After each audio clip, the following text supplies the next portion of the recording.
All right, welcome back. Our GMC Sierra tweet of the night comes from Jason Mackey of the Post-Gazette.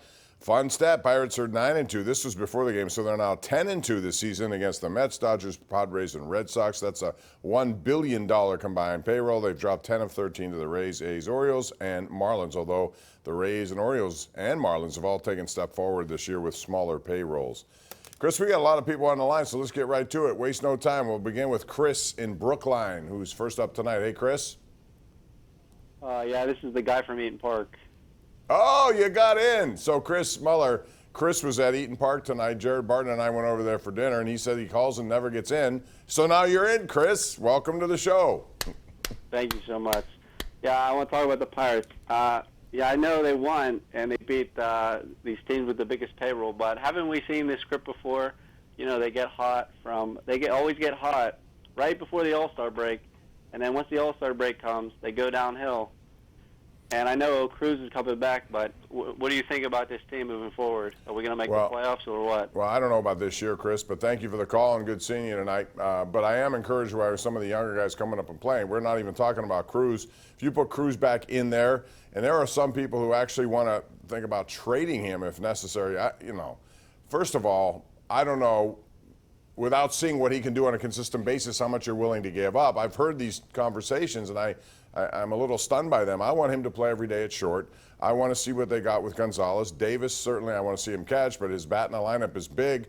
And if Priester comes up and Rodriguez, that's what we're talking about, Chris. And then you build from there, and especially if you add somebody like Dylan Cruz or Paul Skeens. They should add Dylan Cruz, but I'm not going to go down that rabbit hole with everybody tonight. He's my pick there if I have it on July 9th if I'm Ben Cherington. Quickly, I would say this. Does this team fade like other teams the Pirates have fielded have after the All-Star break, the Chris Archer trade year being the most notable example of what Chris in Brookline's talking about there? Maybe. I mean, I don't think they're that good to begin with. I think they're right around at best a 500 team. The thing that makes this an intriguing proposition is, Bob, do you see any? I know the Reds are red hot and everything else. Do you see a good team? Forget about like a very good team. Do you even think there's a good team in the NL Central? I don't. I think the winning team in this division might be around 84 and 78.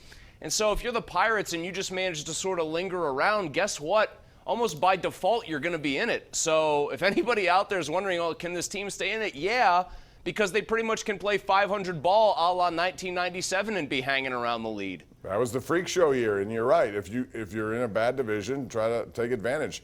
Right now, the American League Central's that same division. They don't have many good teams in there, and if you could win it, no one's going to remember who you beat. They'll remember you won the division. So, but I think that's not going to happen yet this year. I'm just encouraged by seeing future pieces up here now in the present and see what they can do. Let's move along to Josiah in San Antonio. What's up, Josiah? How are you doing tonight? All right, yourself. Hey, Bob. Hey, Chris. I had two quick points before I got into my Steelers take. I wanted to say real quick, Mary Hours, I always listen to her little IG videos. She's always got good energy and always hype. I just want to give her credit. She's really, really fantastic. But as far as my Steelers points tonight, I don't know why that they brought Matt Canada back. We've seen enough sample of this guy for about 2 years, and I think it's kind of fake that they bring him back the way that the Steelers season played out towards the end. To me, he should have been going, why are they so stubborn? Well, first of all, I think Mike Tomlin was calling the shots last year when it was 2-6 and wanted to get to a run game, and they did improve their run game. They did make fewer mistakes. They did end up, 6-2, whatever the case may be. And I think now moving forward, this is going to be it. He had 1 year left on a contract. Don't underestimate that part of it also, Josiah. And Chris, this is going to be the make or break year for Matt Canada and what he does with his offense. And I got to believe that they're going to give Kenny Pickett more leash. They have to, don't they? It doesn't have to be win the game by yourself, but it certainly has to be make more plays down the field.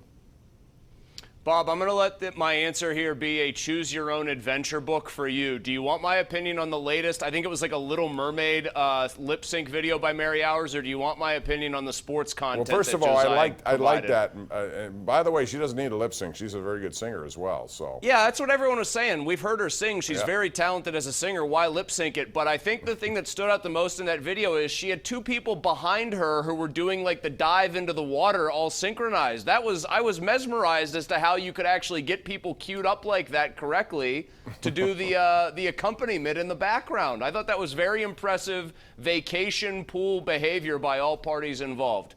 As for the Matt Canada thing, I think that this is a symptom of a larger Steelers and Mike Tomlin problem. And if I were going to assail Mike Tomlin for any one particular thing that frustrates me, it's that he does seem to believe that he can still win with defense.